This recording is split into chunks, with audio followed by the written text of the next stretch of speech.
कहानी की शुरुआत में हम एक इटर्निया नाम के शहर को देखते हैं। वो इतना सुंदर है कि वो लोगों के ख्वाबों में आता है, जहाँ पर खतरनाक ड्रैगन है, बोलने वाले शेर हैं और हवा में उड़ते हुए पहाड़ हैं। और सबसे बड़ी बात यहाँ पर है कसील ग्रस्कल नाम का एक डरावना महल जो इटर्निया की जान है। और इटर्निया इस ब्रह्मांड का दिल है। कहते हैं इटर्निया में एक शक्तिशाली तलवार है जिसका नाम है सोल्ड ऑफ पावर। और इस तलवार में इतनी शक्ति है कि वो किसी भी आम आदमी को एक भगवान की शक्ति दे सकती है। इसलिए उस तलवार को दुश्मनों से बचाने के लिए एक सुरक्षित जगह पर रखा गया है, जिसकी देखरेख करती है एक जादूगरनी। इसकी गैर मौजूदगी में भी कोई इस तलवार को छू तक नहीं सकता। और कहते हैं जब भी इटर्निया पर कोई संकट आएगा तब एक महानायक योद्धा आएगा और वो इस तलवार को चलाएगा, इटर्निया को बचाएगा और सबके दिलों पर राज करेगा। लेकिन अभी फिलहाल में राज्य की सुरक्षा में केवल राजा और उनके कुछ महान योद्धा लगे हुए हैं। उसके बाद सीन चेंज होता है और हम एक एडम नाम के कमजोर से बच्चे को देखते हैं। उसे उसकी माँ क्वीन मार्लिना तलवारबाजी का अभ्यास करने जाने को कहती है, लेकिन एडम अपनी माँ से तलवारबाजी सीखने से मना कर देता है क्योंकि वो कमजोर होता है। उसे तलवार चलाना तो दूर की बात है, उस पर तलवार उठती तक नहीं है, इसलिए वो वहाँ जाने से मना करता है। लेकिन उसकी माँ उसे जबरदस्ती तलवार चलाना सीखने के लिए भेज देती है। और इधर हम डंकन नाम के एक सैनिक को देखते हैं जो सभी बच्चों को तलवारबाजी और लाठी डंडे चलाना सिखाता है। और वो बच्चों को अपनी बहादुरी की कहानी सुनाता है कि उसने कैसे उनके पेरेंट्स की जान बचाई थी, और वो बच्चों को मोटिवेट करता है। उसके बाद डंकन सभी बच्चों को आपस में लड़ाता है और वहीं एडम एक टीला नाम की लड़की से लड़ता है, लेकिन एडम ठीक से लड़ नहीं पा रहा होता है। उसी बीच डंकन एडम के पास आकर उससे कहता है तुमसे जितना होता है उतना ही करो। और टीला एडम की सबसे अच्छी दोस्त होती है, इसलिए वो भी एडम का सपोर्ट करती है। इसी बीच राजा किंग रैंडर वहाँ आ जाते हैं और वो अपने बेटे एडम को अभ्यास के समय मस्ती करते देखते हैं। इस पर डंकन एडम की सपोर्ट में कहता है वो जल्द ही एक मर्द बन जाएगा। लेकिन एडम की हरकतें देखकर किंग रैंडर गुस्सा हो जाते हैं और वो खुद एडम के पास जाकर उसे एक तलवार देते हैं और कहते हैं इससे मेरा सामना करो। फिर किंग रैंडर अपनी तलवार से एडम पर वार करने लगते हैं। एडम अपने आप को संभालते हुए नीचे गिर जाता है। फिर उसके पिता उससे कहते हैं इस दुनिया में कमजोरों के लिए कोई जगह नहीं है। उसके बाद राजा वहाँ से चले जाते हैं और डंकन एडम को उठाता है और उससे कहता है तुम्हें ताकतवर दिखना है राजा, अभी पीछे मुड़कर तुम्हें देखेंगे। लेकिन राजा पीछे मुड़कर नहीं देखते। ये देखकर एडम उदास होकर वहाँ से चला जाता है। अब एडम यहाँ पर उदास होकर खड़ा होता है, तभी यहाँ पर टीला आ जाती है। एडम टीला से उसे अकेला छोड़ देने को कहता है, लेकिन टीला उससे कहती है आज तुम मुझे पहले से ज्यादा ताकतवर लगे। ये कहते समय ही टीला को सामने जादूगरनी दिखाई देती है जो चमक रही होती है और तभी उनके पीछे एक भयंकर ब्लास्ट होता है। और तब उन्हें पता चलता है कि इटर्निया पर एक स्केलेटर नाम के खतरनाक दुश्मन ने हमला कर दिया है। आसमान में बहुत सारे शिप्स उड़ रहे होते हैं जो इटर्निया पर लगातार हमला करते जा रहे होते हैं। और राजा को यह बात पता चलती है तब तक बहुत देर हो चुकी होती है। अब डंकन राजा और बच्चों को किसी सुरक्षित जगह ले जाने की कोशिश करता है। और इधर राजा की फौज दुश्मनों के सामने ज्यादा देर टिक नहीं पा रही होती क्योंकि दुश्मन बहुत ताकतवर और खतरनाक होते हैं जिनके पास अलग अलग पावर्स होती हैं। हालांकि पावर्स किंग रैंडर के मेन सैनिकों के पास भी होती हैं। वो इटर्निया को बचाने की पूरी कोशिश करते हैं। और इधर रास्ते में डंकन राजा रैंडर और बच्चों के लिए दुश्मनों से अकेला ही भिड़ जाता है और कुछ ही देर में रास्ता साफ कर देता है। लेकिन रास्ते में अब एक ट्रैप जाव नाम का खतरनाक दुश्मन आ जाता है। इसे देखकर डंकन पहले तो राजा और बच्चों को दूसरे रास्ते से जाने के लिए बोल देता है और उसके बाद अकेला ट्रैप जाव से लड़ने लगता है। और इधर टीला को अपने पिता की चिंता होती है तो वो वापस अपने पिता के पास चली जाती है। दरअसल टीला डंकन की सगी बेटी होती है। अब डंकन और दुश्मन बहुत तेज लड़ाई कर रहे होते हैं और डंकन दुश्मन पर भारी पड़ता है और डंकन दुश्मन को मारने ही वाला होता है। उसी दौरान दुश्मन अपना हथियार बदलकर डंकन को उड़ा देता है, जिससे डंकन बुरी तरह घायल हो जाता है और ट्रैप जाव यहाँ पर एक बम लगाकर चला जाता है। अब टीला अपने पिता के पास आकर उन्हें उठाने की कोशिश करती है, तभी डंकन उस बम को देख लेता है और वो तुरंत उठकर बम फटने से पहले खिड़की से कूद जाता है। और दूसरी ओर राजा और उसके परिवार को दुश्मन घेर लेते हैं। और यहाँ पर सामने आता है कहानी का मेन विलन स्केलेटर। अब किंग रैंडर अपने बच्चे एडम और अपनी पत्नी से वहाँ से जाने को कहते हैं और क्वीन मार्लिना एडम को बचाने के लिए वहाँ से भाग जाती है और राजा रैंडर अकेले ही दुश्मनों से भिड़ जाते हैं। रैंडर कुछ देर तक दुश्मनों को मारते हैं, लेकिन उसके बाद दुश्मन उन्हें पकड़ लेते हैं। फिर स्केलेटर अपनी शक्ति से राजा की मूर्ति का सिर काट देता है और राजा का ताज उतार कर खुद पहन लेता है। उसी वक्त उसकी जादूगरनी आ जाती है जिसका नाम है एवेलीन। अब स्केलेटर राजा रैंडर को बंदी बना लेता है और इटर्निया पर कब्जा कर लेता है। और इधर रानी और उसका बेटा एडम जादूगरनी के पास आते हैं और उससे कहते हैं स्केलेटर यहाँ तलवार लेने आ रहा है। लेकिन इस पर जादूगरनी रानी से कहती है ऐसा कभी नहीं होगा, तुम चिंता मत करो। अब जादूगरनी एडम से तलवार यहाँ लाने को कहती है। उसके बाद एडम तलवार के पास जाता है और तलवार को उठा लेता है। उसी दौरान जादूगरनी अपने जादू से एक पोर्टल खोलती है और रानी जादूगरनी से एडम को तलवार के साथ पृथ्वी पर भेज देने को कहती है। रानी एडम से को इसका ख्याल रखने का बोलती है और कहती है कभी मत भूलना कि तुम कौन हो। तभी यहाँ पर स्केलेटर आ जाता है और वो तलवार मांगता है, लेकिन रानी उसे तलवार देने से मना करती है तो वो रानी पर हमला करके उसे दूर फेंक देता है। ये देखकर एडम को बहुत बुरा लगता है। तभी जादूगरनी एडम को कहती है इस तलवार को कभी खोना मत, यही तुम्हें घर वापस लाएगी। और जादूगरनी एक कवच बनाते हुए एक पक्षी में बदल जाती है और एडम पोर्टल में कूद जाता है। जाते समय एडम के हाथ से तलवार छूट जाती है और एडम पृथ्वी पर एक नदी में आकर गिरता है और तलवार कहीं और जाकर गिर जाती है। और अब हम 15 साल बाद का सीन देखते हैं जहाँ पर एडम बड़ा हो चुका है और वो एक लड़की के साथ डेट पर आया हुआ है। लेकिन वो लड़की एडम की एक अजीब कहानी सुनकर उसे रिजेक्ट करके यहाँ से चली जाती है। फिर एडम रोज की तरह उदास होकर घर वापस आ जाता है। घर पर उसके साथ उसका एक दोस्त भी रहता है और वो एडम का चेहरा देखकर समझ जाता है कि आज भी एडम ने एक नई लड़की को उसकी कहानी सुना दी, जिसकी वजह से फिर से उसे एक और लड़की रिजेक्ट करके चली गई। दरअसल ऐसा है कि एडम इस दुनिया में सेटल हो चुका है, लेकिन उसके पास एक गर्लफ्रेंड नहीं है। जब एडम किसी लड़की के साथ डेट पर जाता है वो उसे अपनी दूसरी दुनिया की बात बताने लगता है कि वो एक राजा का बेटा है और वो यहाँ पर एक गुम हो गई तलवार को ढूंढ रहा है और वो मिलते ही वापस अपनी दुनिया में चला जाएगा और उसे इस दुनिया में एक जादूगरनी ने एक पोर्टल के जरिए भेजा है। क्योंकि एडम एक सच्चे दिल का आदमी होता है, वो किसी से झूठ बोलकर फंसाना नहीं चाहता। लेकिन इस पर एडम का दोस्त उससे कहता है, भाई तू कम से कम किसी भी लड़की को अपनी बोरिंग कहानी मत सुनाया कर, लड़कियां तुझे पागल समझती हैं। इसके बाद एडम अपने कमरे में आता है और अपनी बनाई हुई ड्राइंग देखने लगता है। उसमें वो अपने माता पिता की ड्राइंग देखता है और उदास होकर सो जाता है। फिर सुबह होते ही एडम तैयार होकर अपने ऑफिस के लिए निकल जाता है। अब ऑफिस आते ही एडम को आलस आने लगता है और उसका काम में बिल्कुल भी मन नहीं लगता। ऑफिस के काम के बजाय वो अपनी तलवार की तलाश में ही लगा रहता है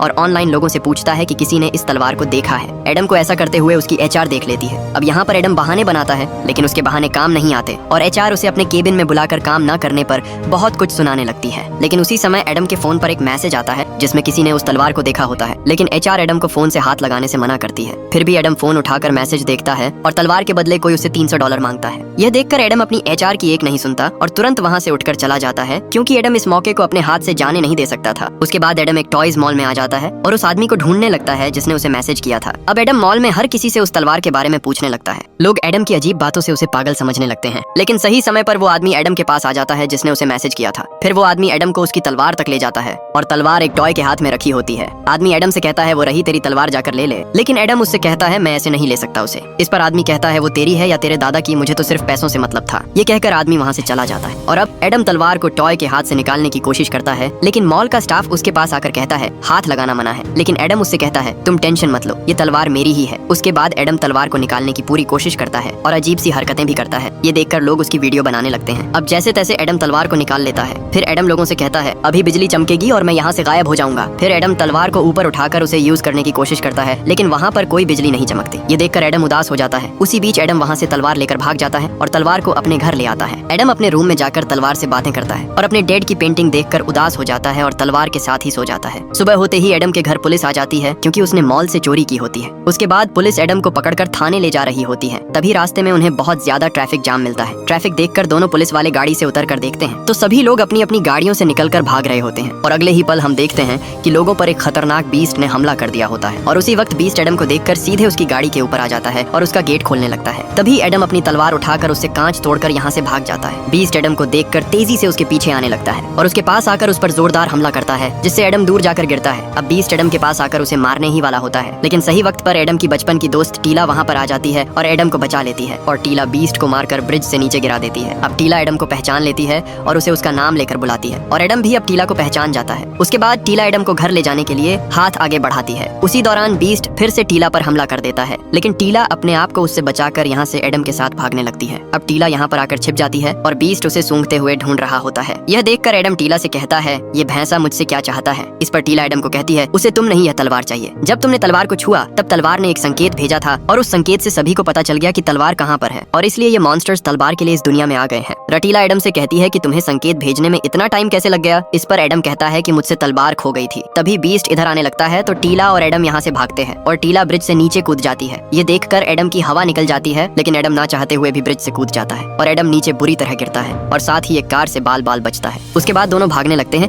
लेकिन बीस्ट तलवार का पीछा नहीं छोड़ता। वो यहाँ पर भी आ जाता है, लेकिन अगले ही पल बीस्ट को एक ट्रक टक्कर मार देता है और टीला और एडम को भागने का मौका मिल जाता है और टीला एडम को सीधे अपने शिप के पास लेकर आती है। अब शिप के अंदर जाते समय एडम वहाँ खड़े सभी लोगों से कहता है देखा ना, मैं सच बोल रहा था, लेकिन तुम लोग मुझे पागल समझ रहे थे। उसी बीच बीस्ट यहाँ पर भी आ जाता है। अब बीस्ट इनके पास पहुँचता उससे पहले ही टीला शिप का गेट बंद कर देती है और अपने शिप को लेकर यहाँ से निकल जाती है। अब रास्ते में एडम टीला को घूर कर देखता है और उससे कहता है कितनी बड़ी हो गई हो यार। इस पर टीला कुछ और समझती है, लेकिन एडम बात घुमा देता है। उसके बाद टीला एडम को बताती है कि उसके जाने के बाद उन लोगों ने क्या क्या सहा है। उसके बाद दोनों इटर्निया पहुंच जाते हैं। यहाँ आकर एडम देखता है कि इटर्निया पूरी तरह बर्बाद हो चुका है। अपने राज्य को इस हालत में देखकर एडम की आंख में आंसू आ जाते हैं। उसी दौरान नीचे से स्केलेटर का एक सैनिक शिप में तलवार होने का पता लगा लेता है और वहीं दूसरी ओर हम एक बदसूरत पिग को देखते हैं जो स्केलेटर को नींद से जगाता है। उसके बाद स्केलेटर नींद से जाग जाता है और अपनी लाठी हाथ में लेता है। तभी यहाँ पर एवेलिन आ जाती है और वो स्केलेटर को बीस्ट के खाली हाथ लौटने की खबर देती है। उसके बाद स्केलेटर बीस्ट के पास आता है और उसे नाकाम होने पर अपनी छड़ी से सजा देता है। इस पर बीस्ट स्केलेटर को टीला के बारे में बताता है और कहता है कि उसकी वजह से वो तलवार नहीं ला पाया। उसी दौरान एवेलिन बताती है कि टीला का शिप इटर्निया के आसमान में घूमते देखा गया है। उसके बाद स्केलेटर समझ जाता है कि तलवार वापस यहीं पर आ चुकी है। फिर स्केलेटर अपने सिपाहियों से टीला के शिप का पीछा करने को बोल देता है। उसके बाद स्केलेटर एवेलिन से अपनी ताकत के बारे में पूछता है। इस पर एवेलिन स्केलेटर को पूरे यूनिवर्स से भी ज्यादा ताकतवर बताती है और कहती है आपके पास तो हर चीज है, अब आपको और क्या चाह है। इस पर स्केलेटर गुस्सा हो जाता है और एवेलिन के हाथ को पकड़कर उससे कहता है मेरा सब कुछ छीन सकता है जब तक वो तलवार किसी और के हाथ में है। मुझे वो तलवार चाहिए और उसकी मदद से मैं भगवान बन जाऊंगा। और और इधर टीला एडम को शाही सेना के पास ले जाती है जो स्केलेटर के डर से छुप कर रह रही है। अब टीला एडम को अपने लोगों के पास ले जाने लगती है और वहीं स्केलेटर का एक सैनिक शिप का पीछा करते हुए यहाँ तक आ जाता है और वो एडम के पास उस तलवार को देख लेता है। इधर टीला एडम को अपने साथियों के बारे में बता रही होती है, तभी उसे फिस्टो नाम का आदमी एक कमरे में खींच लेता है और वो टीला से कहते हैं, तुम इतने टाइम कहाँ गायब थी, हमने तुम्हें कहाँ कहाँ नहीं ढूंढा। इस पर टीला उससे कहती है, मुझे स्वर्ड ऑफ पावर यानी वो तलवार मिल गई है और उसे चलाने वाला भी। अब टीला एडम के बारे में सबको बताती है और कहती है, यही है राजा का बेटा एडम। लेकिन फिस्टो उसे राजा का बेटा मानने को तैयार नहीं था। इस पर एडम अपना पहचान पत्र निकाल कर दिखाता है। तभी यहाँ पर राममैन नाम का आदमी आ जाता है और एडम उसे देखते ही धक्केबाज कहकर बुलाता है। दरअसल एडम बचपन में राममैन को धक्केबाज के नाम से ही जानता था, लेकिन अभी भी ये सभी लोग एडम को राजा का बेटा मानने को तैयार नहीं थे। तभी फिस्टो एडम से पूछता है, मैं कौन हूँ, तुम मुझे तो जानते ही होगे। एडम इस पर फिस्टो को मुक्केबाज बताता है और सब एडम पर हंसने लगते हैं। उसके बाद एडम से राममैन वो तलवार छीन लेता है और टीला और एडम दोनों को एक कमरे में बंद कर देते हैं। और इसी कमरे में एक भिखारी जैसा आदमी सो रहा होता है जिसने बहुत शराब पी रखी होती है। और वहीं एडम को एक रोबोट दिखती है जो पोछा लगा रही होती है। एडम उस रोबोट को क्लास 4 का सबसे खतरनाक रोबोट बताता है क्योंकि पृथ्वी पर यह टॉप लेवल पर था। वहीं सभी लोग मिलकर तलवार की जांच करते हैं और उन्हें पता चलता है कि यह वही असली तलवार है। तभी यहाँ पर स्केलेटर की फौज हमला कर देती है और इधर टीला इस कमरे से गेट को तोड़कर बाहर निकलने की कोशिश कर रही होती है। तभी बाहर के धमाके की आवाज आने लगती है और टीला यहाँ से निकलने की तरकीब लगा रही होती है। वहीं एडम उस रोबोट से उसकी मदद करने को कहता है, लेकिन रोबोट अपने आप को काम वाली बताती है। लेकिन एडम रोबोट को उसकी मदद करने के लिए मना लेता है और रोबोट बड़ी आराम से गेट तोड़ देती है। और रोबोट एडम से कहती है, मैं अब काम वाली वाला काम नहीं करूंगी। और फिर ये तीनों यहाँ से जाने लगते हैं। तभी टीला वहाँ पड़े नशेड़ी को पापा कहकर बुलाती है। ये देखकर एडम शॉक्ड हो जाता है। दरअसल ये नशेड़ी टीला के पिता डंकन है जो बचपन में एडम और सभी बच्चों को तलवारबाजी सिखाया करते थे। अब टीला अपने पिता के मुंह पर पानी मारकर उन्हें होश में लाती है। फिर वो एडम को देखकर उससे पूछते हैं, तुम कौन हो। इस पर एडम डंकन को सारी बात बताता है। तभी डंकन उल्टी कर देता है। उसके बाद डंकन को सब याद आ जाता है, लेकिन वो फिर से सो जाता है। लेकिन अगले ही पल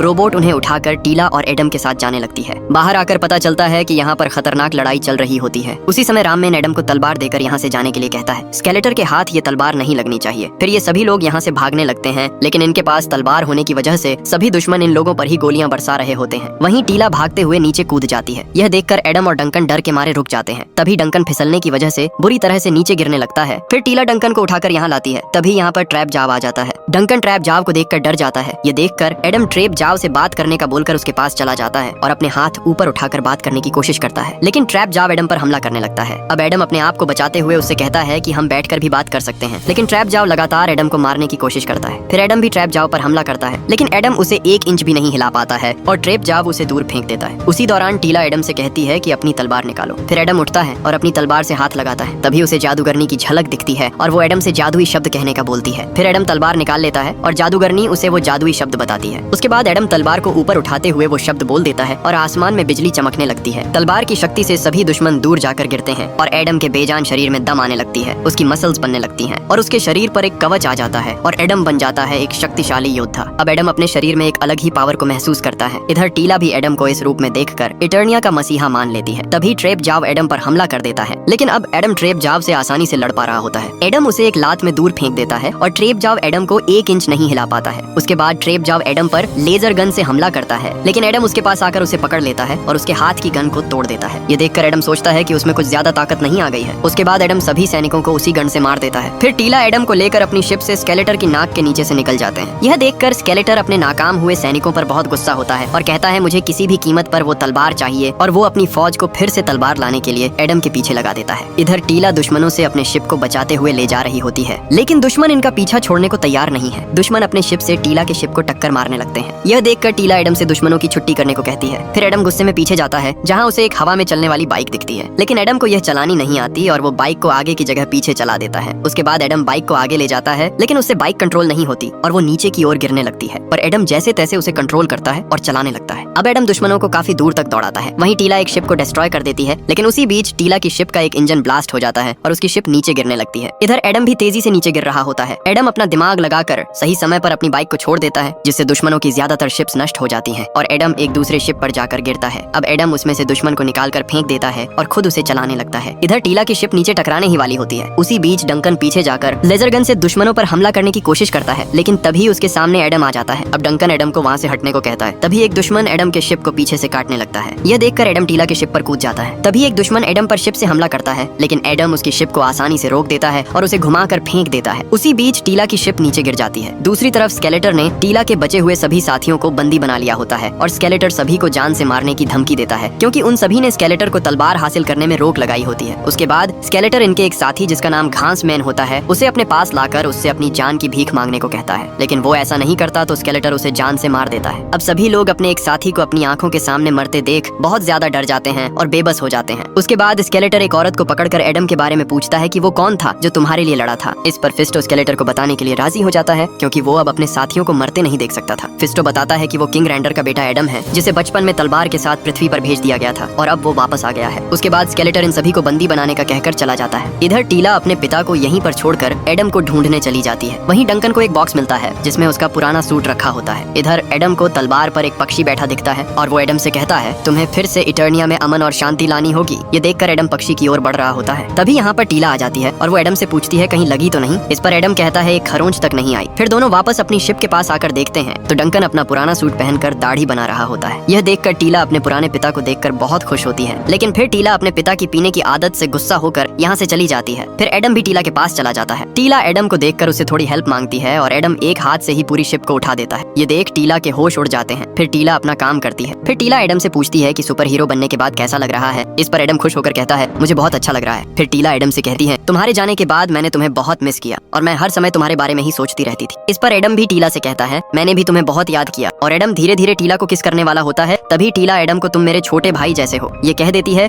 और एडम के अरमानों पर पानी फेर देती है। और थोड़ी देर बाद अचानक आसमान में स्केलेटर की छवि दिखाई देने लगती है। स्केलेटर एडम और उसके साथियों को रेंगते हुए कीड़े कहता है और कहता है इटर्निया अब तुम्हारा नहीं रहा, अब इटर्निया मेरा है और उसकी हर एक चीज पर मेरा हक है और उसमें वो तलवार भी आती है, इसलिए उस तलवार पर भी मेरा हक है। फिर स्केलेटर एडम को बताता है तुम्हारे माता पिता अभी जिंदा हैं, अगर तुम मुझे तलवार दे देते हो तो मैं तुम्हारे माता पिता को छोड़ दूंगा। अपने माता पिता के बारे में सोचकर एडम की आंखों में आंसू आ जाते हैं और फिर स्केलेटर यहाँ से चला जाता है। अब एडम सीधे अपने माता पिता को बचाने जाने लगता है, लेकिन टीला उसको ऐसे वहाँ जाने से मना करती है, लेकिन एडम नहीं मानता। इस पर डंकन एडम के साथ जाने के लिए राजी हो जाता है। उसके बाद टीला भी मान जाती है। फिर सभी लोग एडम के साथ स्केलेटर को मारने चले जाते हैं। अब एडम अपने साथियों के साथ स्केलेटर की बताई हुई जगह पर आ जाते हैं। यहाँ पर आते ही स्केलेटर के सैनिक एडम से वो तलवार मांगने लगते हैं, लेकिन एडम तलवार को सिर्फ स्केलेटर के हाथ में देने का कहता है। तभी यहाँ पर एवेलिन आ जाती है और वो एडम के साथियों को अपने साथ ले जाती है और एक सैनिक एडम को स्केलेटर के पास ले जाता है। एडम स्केलेटर को देखकर उससे लड़ने के लिए तलवार निकाल लेता है। तभी एडम देखता है कि उसके सामने उसके पिता रैंडर बहुत बुरी हालत में खड़े हैं। ये देखकर एडम को अपनी आंखों पर विश्वास नहीं होता और अपने बेटे को देखकर रैंडर भी बहुत खुश हो जाते हैं। तभी स्केलेटर एडम से तलवार मांगता है। इस पर एडम पहले उसके पिता को छोड़ने का कहता है, लेकिन स्केलेटर अपने सैनिकों को यहाँ पर बुलाकर एडम से तलवार छीनने को कह देता है, लेकिन एडम सभी सैनिकों पर भारी पड़ता है। उसी बीच एक सैनिक गोली मारकर एडम की तलवार नीचे गिरा देता है और सभी सैनिक एडम पर एक साथ हमला करते हैं, जिससे एडम थोड़ा कमजोर पड़ जाता है। लेकिन फिर एडम एक सैनिक को उठाकर उससे ही सभी पर हमला कर देता है। तभी एक सैनिक को तलवार मिल जाती है, लेकिन एडम उस पर वार करके तलवार नीचे गिरा देता है। फिर एडम कांटे वाले राक्षस को बुरी तरह पीट देता है और राजा अपने बेटे की फाइट देखकर बहुत खुश होता है। तभी एडम को तलवार मिल जाती है, लेकिन बहुत सारे सैनिक एकदम एडम पर चढ़ जाते हैं और एडम को दबोच लेते हैं। लेकिन तभी एडम एक साथ सभी को दूर फेंक देता है और अब एडम अकेला ही सभी को एक एक करके धूल चटा रहा होता है। उसके बाद एक लाल दानव को पकड़कर उसका सींग तोड़ देता है और उसे नीचे फेंक देता है। अब यहाँ पर एडम अकेला ही स्केलेटर की पूरी फौज को संभाल देता है। फिर एडम स्केलेटर पर हमला करने जाता है। एवेलिन अपनी शक्तियों से एडम को वहीं रोक देती है, लेकिन एडम गुस्से में आकर अपनी शक्ति से स्केलेटर पर वार करता है, लेकिन उसका वार पीछे दीवार पर लग जाता है, जिससे वहाँ की दीवार टूटकर एडम के पिता के ऊपर गिर जाती है। यह देखकर एडम तुरंत पत्थरों को हटाकर अपने पिता को निकालता है। अब एडम के पिता उसको एक मर्द की तरह लड़ते देख उसकी तारीफ करते हैं और थोड़ी देर में राजा रैंडर एडम को छोड़कर चले जाते हैं। ये देखकर एडम बहुत दुखी हो जाता है। उसी दौरान स्केलेटर यहाँ आकर एडम पर वार करके उसे बेहोश कर देता है। उसके बाद एडम को भी उसके साथियों के साथ जेल में डाल दिया जाता है और तभी एडम के सामने उसकी माँ आती है। एडम अपनी माँ को देखकर बहुत खुश होता है और इधर स्केलेटर तलवार को हासिल करके बहुत खुश होता है और तलवार को ऊपर उठाते हुए जादुई शब्द बोलता है, लेकिन तलवार की शक्तियाँ काम नहीं करती हैं। ये देखकर स्केलेटर गुस्से में आकर एवेलिन की गर्दन पकड़कर उससे पूछता है ये काम क्यों नहीं कर रही है। इस पर एवेलिन अपनी जान बचाने के लिए स्केलेटर को एक दूसरा रास्ता बताती है। फिर स्केलेटर उस रास्ते पर चल पड़ता है। इधर डंकन एडम को समझाता है और दोनों साथ में लड़ने का प्लान बनाते हैं। तभी टीला एडम को उसके सबसे प्यारे दोस्त क्रिंजर से मिलवाती है। एडम क्रिंजर से मिलकर बहुत ज्यादा खुश हो जाता है और क्रिंजर भी एडम को देखकर बहुत खुश होता है। फिर एडम सभी लोगों को एक जगह इकट्ठा करके उनको समझाता है और लड़ने के लिए मोटिवेट करता है और एक साथ मिलकर लड़ने और इटर्निया को वापस लेने का बोलता है। अब सभी लोग जोश से भर जाते हैं और लड़ने के लिए तैयार हो जाते हैं। और वहीं हम दूसरी तरफ स्केलेटर को देखते हैं जो अपने सैनिकों से कहता है जो भी रास्ते में आए उसे जान से मार दो। इधर डंकन रोबोट में एक नया सिस्टम लगाकर उसे फाइटर बना देता है और फिर सभी मिलकर गेट तोड़कर बाहर निकल जाते हैं। हम इन सभी को एक नए जोश के साथ देखते हैं और फिर सभी लोग मिलकर एक झटके में यहाँ के सभी सैनिकों की छुट्टी कर देते हैं। उसके बाद सभी लोग दुश्मनों के शिप्स लेकर इटर्निया पहुंचकर दुश्मनों पर टूट पड़ते हैं। धक्केबाज एक ही बार में कई लोगों को हरा देता है और मुक्केबाज भी कम नहीं पड़ता। इधर दुश्मन की फौज आ रही होती है। तभी डंकन एडम और टीला से कहता है तुम लोग यहाँ से आगे जाओ, मैं उन्हें संभाल लूंगा। उसके बाद टीला अपने पिता से आखिरी बार गले मिलती है। तभी एडम भी उन दोनों से चिपट जाता है। फिर एडम और टीला क्रिंजर के साथ आगे बढ़ते हैं, लेकिन क्रिंजर अभी भी फट्टू होता है। वो वहाँ जाने से मना करने लगता है, लेकिन एडम के लिए उसे उसके साथ जाना पड़ता है। इधर धक्केबाज और मुक्केबाज मिलकर पूरी फौज की बैंड बजा रहे होते हैं और इधर स्केलेटर यहाँ पर आकर तलवार की शक्तियां हासिल करने की जुगाड़ में होता है। तभी एडम और टीला क्रिंजर पर बैठकर यहाँ पर आ जाते हैं। स्केलेटर के सैनिक एडम को देखते ही भागने लगते हैं। उसके बाद एडम सीधे स्केलेटर के पास एंट्री मारता है और सीधे जाकर तलवार उठा लेता है और स्केलेटर देखता रह जाता है। टीला सीधे जादूगरनी पर टूट पड़ती है और वहीं क्रिंजर बीस्ट से भिड़ जाता है और इधर डंकन पर बहुत सारी फौज टूट पड़ती है, लेकिन डंकन यहाँ पर घबराता नहीं है और अपने दिमाग का यूज करके एक मूर्ति पर मिसाइल मारकर गिरा देता है, जिससे वहाँ का पुल टूट जाता है। ये देखकर दोनों बहुत खुश होते हैं, लेकिन तभी यहाँ पर ट्रैप जाव आ जाता है और वो सीधे रोबोट पर हमला करके उसे खत्म कर देता है। ये देखकर डंकन को बहुत ज्यादा गुस्सा आ जाता है और वो अपना हथियार निकालकर ट्रैप जाव पर टूट पड़ता है और ट्रैप जाव के मुंह में एक बम ठूंसकर नीचे कूद जाता है और ट्रैप जाव फट जाता है और डंकन वहीं रोबोट को मरता देख दुखी हो जाता है। इधर स्केलेटर एडम को मारने की पूरी कोशिश कर रहा होता है, लेकिन एडम अपनी तलवार की मदद से उसका वार झेल जाता है और अगले ही पल तलवार टूट जाती है। एडम दूर जाकर गिरता है। ये देखकर स्केलेटर उसे खिलौने वाली तलवार बताता है। फिर स्केलेटर एडम के सिर को पकड़ लेता है, जिससे एडम को बहुत दर्द होता है और एडम अचानक अपनी जिम में पहुंच जाता है, जहां पर स्केलेटर जिम करते करते एडम को नीचा दिखाता है। फिर एडम अपनी डेट पर पहुंच जाता है, जहां लड़की एडम से उसकी दुनिया कैसी थी पूछती है। तभी स्केलेटर यहां आकर एडम को खींच कर ले जाने लगता है। फिर वो अपने ऑफिस में पहुंच जाता है और यहाँ पर भी स्केलेटर आकर एडम से कहता है, इटर्निया तेरा घर नहीं, वो सिर्फ तेरा ख्वाब है। उसके बाद एडम प्रेजेंट में आ जाता है और स्केलेटर एडम से कहता है, अब तेरा ख्वाब टूटेगा, और स्केलेटर एडम के पेट में तलवार घुसा देता है और एडम अपने बेड से नीचे गिरते हुए दिखता है। तभी उसके पास उसका दोस्त भी आ जाता है। एडम को ऐसा लगता है कि वो सच में कोई सपना देख रहा था। उसी बीच एडम का दोस्त उसे एक ड्राइंग देकर यहाँ से चला जाता है। एडम ड्राइंग में जादूगरनी को देखता है। तभी यहाँ पर पक्षी के रूप में जादूगरनी आती है और एडम को उठने के लिए कहती है। इस पर एडम उसे बताता है, मैं हार गया और वो तलवार टूट चुकी है, अब कुछ नहीं हो सकता। तभी वो पक्षी जादूगरनी में बदल जाती है और वो एडम से कहती है, शक्ति तलवार में नहीं बल्कि तुम में है। ये सुनते ही एडम का घाव भरने लगता है। उसके बाद एडम को होश आ जाता है। ये देखकर स्केलेटर चौंक जाता है। फिर एडम अपने सीने में से तलवार को निकालता है और तलवार अपने आप फिर से जुड़ जाती है और एडम में एक नई ताकत आ जाती है। ये देख स्केलेटर की तो पेंट गीली हो जाती है और बाहर सभी लोग इस चमक को देखकर खुश हो जाते हैं। अब एडम फिर से बदल जाता है और अब एडम स्केलेटर को मारने की बजाय उससे बात करता है और उसे एक अच्छा आदमी बनने का बोलता है। इस पर स्केलेटर एडम पर हंसने लगता है और अचानक स्केलेटर एडम पर हमला कर देता है। एडम अपने आप को उससे बचाता है, लेकिन स्केलेटर एडम को दूर फेंक देता है। फिर स्केलेटर एडम पर लगातार हमला करता है, लेकिन एडम अभी तक कुछ नहीं कहता। उसके बाद एडम को गुस्सा आ जाता है और उसकी आंखों का रंग बदल जाता है। फिर एडम स्केलेटर को मारना स्टार्ट करता है। एडम स्केलेटर को ऐसा मारता है कि उसका जबड़ा तोड़ देता है। अब स्केलेटर को पिटता हुआ देख उसकी जादूगरनी यहाँ से छुपके से खिसक लेती है और इधर अब स्केलेटर एडम से बैठकर बात करने का बोलता है, लेकिन एडम उसकी छड़ी को पकड़कर उसे तोड़ देता है और छड़ी टूटते ही एक बहुत पावर वाला सर्कल निकलता है और यहाँ पर एडम स्केलेटर को हमेशा के लिए खत्म कर देता है। उसके बाद टीला एडम को उसकी तलवार देती है। तभी यहाँ पर डंकन भी आ जाता है। उसके बाद हम इटर्निया का 6 महीने बाद का सीन देखते हैं, जिसमें इटर्निया फिर से एक खुशहाल राज्य में बदल जाता है। उसके बाद हम एडम की पूरी टीम को हंसते हुए देखते हैं। अब एडम के सभी साथी जंग जीतने के बाद बहुत खुश होते हैं और इसी सीन के साथ ये कहानी खत्म हो जाती है। अगर आपको ये वीडियो अच्छी लगी हो तो प्लीज वीडियो को एक लाइक करें और चैनल को सब्सक्राइब जरूर करें।